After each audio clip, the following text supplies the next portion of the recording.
Hello everyone, আসসালামু আলাইকুম। আজকে তৈরি করে দেখাবো ইলিশ মাছ দিয়ে সিম আলু ফুলকপির একটি রেসিপি। তো এখানে পেঁয়াজ, টমেটো, ধনিয়া পাতা, কাঁচামরিচ কেটে নিয়েছি। মাছগুলোকে হলুদ এবং লবণ দিয়ে সুন্দর করে মাখিয়ে নিয়েছি। এরপরে কড়াইতে তেল দিয়ে তেল গরম হলে মাছগুলো একে একে লাল করে ভেজে নেব।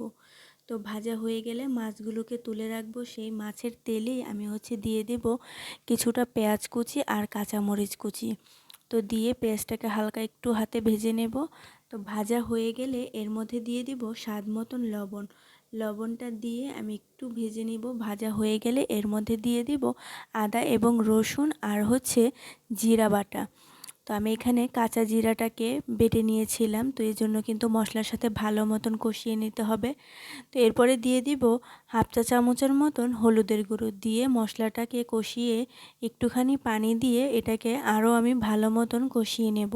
তো মশলা যতটা কষাবেন ততটাই কিন্তু তরকারির টেস্টটা বেড়ে যাবে। তো এখানে মশলাটা বলক চলে আসছে। এরপরে মশলাটা যখন দেখব যে তেলটা উপরে চলে আসছে, কষানো হয়ে গিয়েছে, ঠিক তখনই আমি এখানে সিম, আলু, ফুলকপিগুলো সবগুলো সবজি দিয়ে দিব। তো এবার দিয়ে আমি সুন্দর করে মিশিয়ে নিচ্ছি।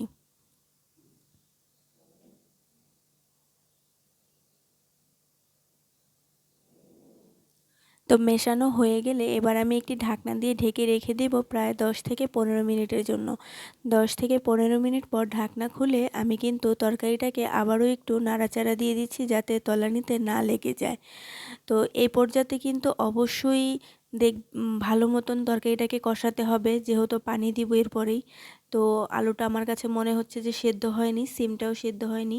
তো এরপরে কিন্তু আমি আবারও ঢাকনা দিয়ে ঢেকে রেখে দেব প্রায় 5 মিনিটের মতো।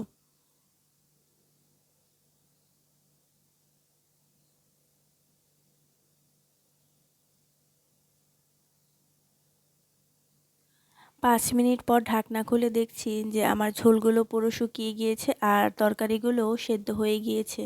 আলুগুলোও সেদ্ধ হয়ে গিয়েছে আর তরকারিটাও ভালো মতন কষানো হয়ে গিয়েছে। তো এই পর্যায়ে আমি কিন্তু এখানে পানি ব্যবহার করব। তো আমি এখানে আমার পরিমাণ মতন আমি এখানে যতটুকু ঝোল রাখবো ঠিক সেই পরিমাণ আমি এখানে পানি দিয়ে দিচ্ছি। আর তরকারিটা কিন্তু আমি সুন্দর মতন কষিয়ে নিচ্ছি। যত তরকারি কষাবেন ততই কিন্তু তরকারির স্বাদ বেড়ে যাবে।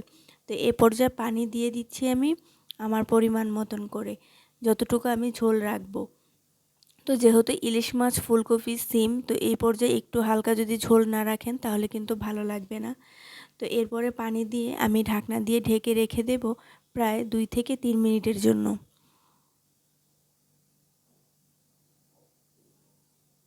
2 থেকে 3 মিনিট পর ঢাকনা খুলে দেখছি বলক চলে আসছে। ঠিক ওই পর্যাতে আমি এখানে দিয়ে দেব সেই আগে থেকে কেটে রাখা টমেটো কুচি। তো টমেটোগুলোকে আমি দিয়ে আমি কিন্তু ঢাকনা দিয়ে আবারও ঢেকে দেব 1 থেকে 2 মিনিটের জন্য, যাতে টমেটোটা একটু সেদ্ধ হয়ে যায়। তো এরপরে ঢাকনা দিয়ে ঢেকে দিচ্ছি।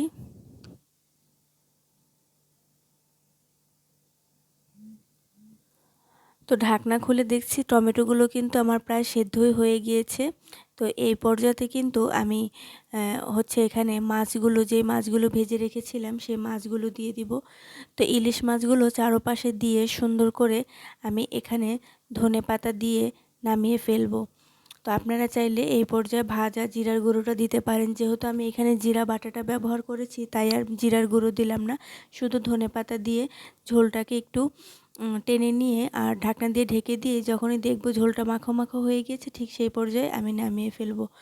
আর আমার এই রেসিপিটি যদি তোমাদের কাছে ভালো লেগে থাকে অবশ্যই লাইক, কমেন্ট এবং শেয়ার করতে কিন্তু ভুলে যেও না। আর অবশ্যই তোমরা কিন্তু এই রেসিপিটি বাসায় ট্রাই করবে। আমার কাছে এইভাবে ইলিশ মাছ রান্না করলে খুবই ভালো লাগে। অবশ্যই কিন্তু তোমরা বাসায় ট্রাই করবে, কেমন হয়েছে অবশ্যই আমাকে কমেন্টে জানাবে। আর আমার চ্যানেলটি বেশি বেশি সাবস্ক্রাইব করবে। আল্লাহ হাফেজ।